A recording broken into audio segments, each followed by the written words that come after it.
మాధవ్ గారు, రాజకీయాల్లో విమర్శలు ఒక్క నిమిషం అండి శ్రీనివాస్ రెడ్డి గారు, ఒక నిమిషం ఉండండి, మాట్లాడదాం. మాధవి గారు, రాజకీయాల్లో విమర్శలు ప్రతి విమర్శలు ఉంటాయి.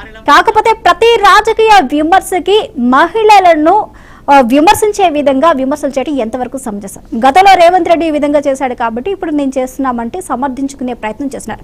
కాకపోతే ఇప్పుడు అరకపూడి గాంధీకి పిఎస్సి చైర్మన్ పదవి ఇవ్వటం ప్రస్తుతం బీఆర్ఎస్ కి నచ్చడం లేదు. అయితే అరకపూడి గాంధీ కాంగ్రెస్ లో జాయిన్ అయ్యారంటూ బీఆర్ఎస్ చెప్తుంది.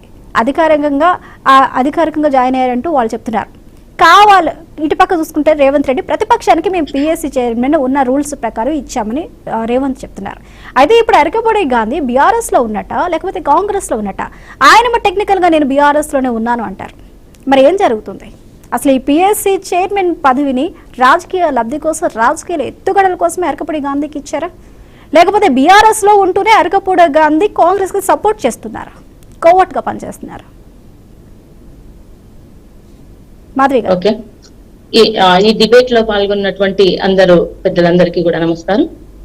నేను ఒకటే ఇక్కడ చెప్పదలుచుకున్నది ఏంటంటే, పాడి కౌశిక్ రెడ్డి గారు ఎప్పుడు న్యూస్ లో ఉండాలి నేను అని ఒకే ఒక్క ఎప్పుడు పబ్లిసిటీ ఉండాలి అనే ఉద్దేశంతో తప్ప ఇక్కడ కొత్తగా ఆయన చేసేది ఏం లేదు. పార్టీ ఎంతవరకు ఇదంతా ప్రోత్సహించింది ముందు బీఆర్ఎస్ పార్టీ. ఇంతకు ముందు లాస్ట్ 10 years లో ఏం జరిగిందో అందరికీ తెలుసు. ఈ రోజు కొత్తగా పార్టీ మారి ఇందులో గెలిచి బీఆర్ఎస్ లోకి వెళ్ళడం, బీఆర్ఎస్ లో గెలిచి కాంగ్రెస్ లో రావడం అనేది కేసీఆర్ గారు నేర్పినటువంటి పాఠం. ఇది ఈ రోజు కొత్త కాంగ్రెస్ వాళ్ళు సృష్టించినటువంటిది కాదు. అయితే ఇక్కడ పాడి కౌశిక్ రెడ్డి గారు మొదటి నుంచి కూడా బీఆర్ఎస్ పార్టీలో ఉన్న పెద్ద నాయకులు కూడా మహిళలకు ఎలాంటి ఇంపార్టెన్స్ లేదు, వాళ్ళకు ఒక విలువ ఇవ్వడం తెలియదు వాళ్ళకి. ఎందుకంటే మనం చూస్తానే ఉన్నాం లాస్ట్ 10 years, ఫస్ట్ 5 years లో అయితే కనీసం మహిళా కమిషన్ చైర్మన్ ని కూడా వాళ్ళు నామినేట్ చేయలేదు. ఆ తర్వాత ఒక్కటన్నా కూడా పోర్ట్ఫోలియో, ఒక మంత్రి పదవి కూడా ఒక మహిళకి ఇవ్వలేదు. సో కేటీఆర్ గారికి మొన్నటికి మొన్న మహిళలకు సారీ చెప్పడం జరిగింది. అంటే వాళ్ళకి మహిళల పట్ల ఎలాంటి అభిప్రాయం ఉందో మనకి చెప్పకనే తెలిసిపోతానే ఉంది. అంటే చీర కట్టుకుంటే, గాజులు వేసుకుంటే రాజకీయాలు చెయ్యలేరా మరి, లేకపోతే మహిళలకు విలువ లేదా మీ పార్టీలో లేదా, లేకపోతే మహిళలకు మొత్తంగానే మీరు ఇయ్యరా? పాడి కౌశిక్ రెడ్డి గారు ఇవాళ ఎమ్మెల్యే అయిందంటే కేవలం తన కూతుర్ని, భార్యని పక్కన పెట్టుకొని నేను చచ్చిపోతా మీరు ఓట్లు వేయకపోతే అని వాళ్ళని కూడా మీడియా ముందుకు తీసుకొచ్చి ప్రజల్ని భయపెట్టి ఇవాళ ఎమ్మెల్యే అయింది ఆయన. ఏదో సామెత ఉంది, కొత్త బిచ్చగాడు పొద్దెరగనట్టుగా ప్రతిసారి కూడా నేనేదో మీడియా ముందుకు రావాలి, మీడియా ముందు మాట్లాడాలి, అదొక ఇష్యూ కావాలి, అందరూ టాపిక్ కావాలి. ఇదే మొదటి నుంచి కూడా పెద్దవాళ్ళని టార్గెట్ చేస్తూ ముఖ్యమంత్రిని చూడకుండా ఎవరిని చూడకుండా మాట్లాడుతున్నాడు. అంటే అది కేవలం ఆయన పర్సనల్ ఇమేజ్ పెంచుకోవడానికో, లేకపోతే మహిళల్ని ఈ రోజు మాత్రం ఆయన చీర తీసుకొచ్చి, గాజులు తీసుకొచ్చి మాట్లాడినటువంటి మాటలు మేము తీవ్రంగా ఖండిస్తున్నాము.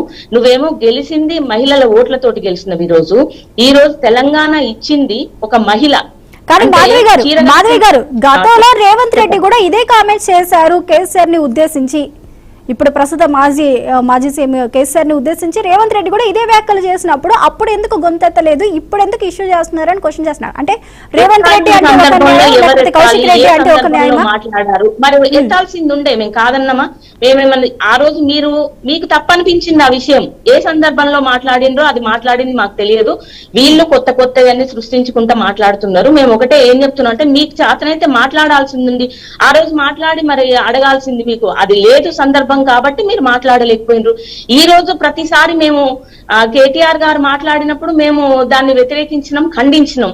మరి ఈ రోజు పాడి కౌశిక్ రెడ్డి గారు మహిళల పట్ల అంత అసహనంగా మాట్లాడడము అది ఎంతవరకు సమంజసం?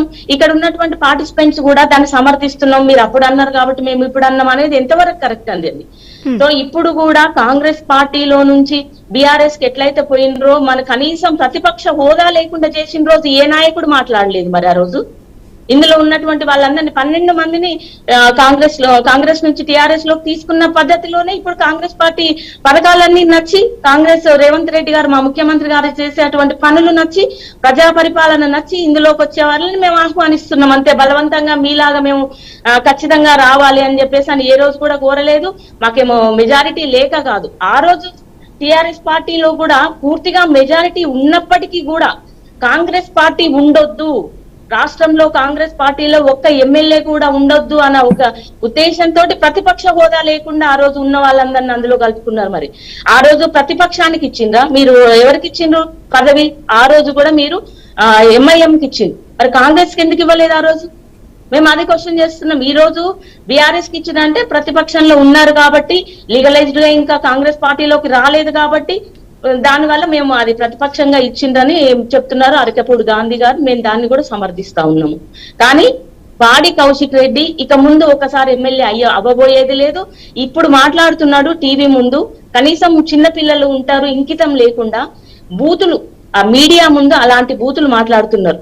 రెచ్చగొట్టేది వాళ్ళే, సవాళ్లు విసిరేది వాళ్ళే, సవాళ్ళకు రమ్మనేది వాళ్ళే, వచ్చినప్పుడు మళ్ళీ మాట్లాడుకుందాం అన్నప్పుడు ఇంట్లో నుంచి అన్ని ముందుగా ఆయననే దాడి చేసిండు. వచ్చిన వాళ్ళ మీద మాట్లాడదామని వచ్చిన వాళ్ళ మీద దాడి చేసిందే వాళ్ళ అనుచరులందరూ కూడా దాడి చేయడం. కానీ మాధవి గారు ఇప్పుడు కౌశిక్ రెడ్డి 11 గంటలకు మీ ఇంటికి వస్తాను, ఇంటి మీద బీఆర్ఎస్ జెండా ఎగరవేస్తానంటూ చెప్పారు.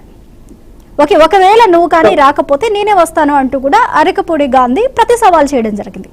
అయితే కౌశిక్ రెడ్డి ఇంటి దగ్గర బందోబస్తు ఏర్పాటు చేసిన అధికారులు అరకపూడి